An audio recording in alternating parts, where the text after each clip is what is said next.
ابو حنیفۃ عن حماد عن ابراہیم ان رجلا حدثه انه سأل عبد الله بن مسعود عن خطبۃ النبی صلی اللہ علیہ وآلہ وسلم یوم الجمعۃ فقال له اما تقرأ سورة الجمعۃ قال بلى ولكن لا اعلم قال فقرأ عليه وإذا رأوا تجارة أو لهوا انفضوا إليها وتركوك قائما۔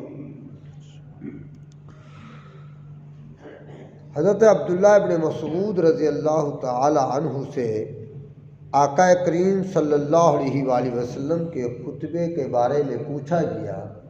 ایک آدمی نے صحابی رسول سے پوچھا کہ رسول اکرم نور مجسم شفیع معظم احمد مجتبیٰ محمد مصطفیٰ صلی اللہ علیہ وآلہ وسلم خطبہ کس طرح ارشاد فرماتے تھے؟ کیا بیٹھ کر فرماتے تھے یا کھڑے ہو کر؟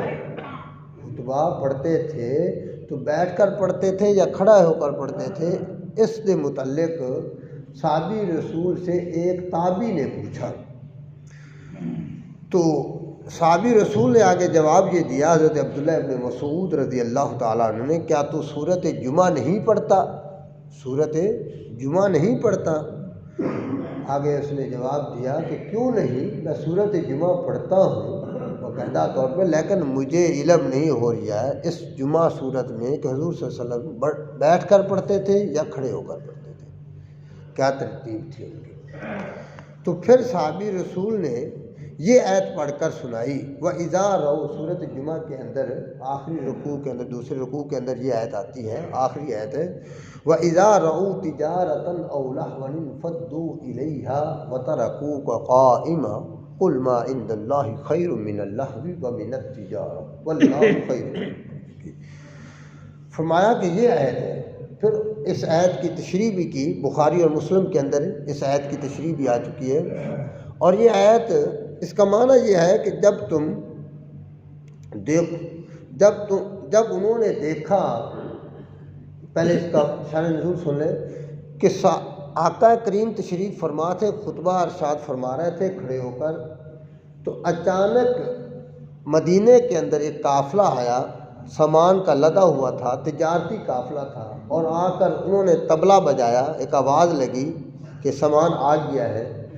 اب جو بیٹھے تھے آقا کریم کے پاس، کمزور بھی ایمان والے بھی تھے، پورے مسائل سے بھی نہیں جانتے تھے، کچھ لوگ نئے نئے تھے، تو یوں ہی طبلہ بجا اور وہ چلے گئے۔ صرف 12 صحابہ رہ گئے، جن میں ابوبکر اور عمر اور حضرت عثمان اور حضرت علی، چند صحابہ رہ گئے۔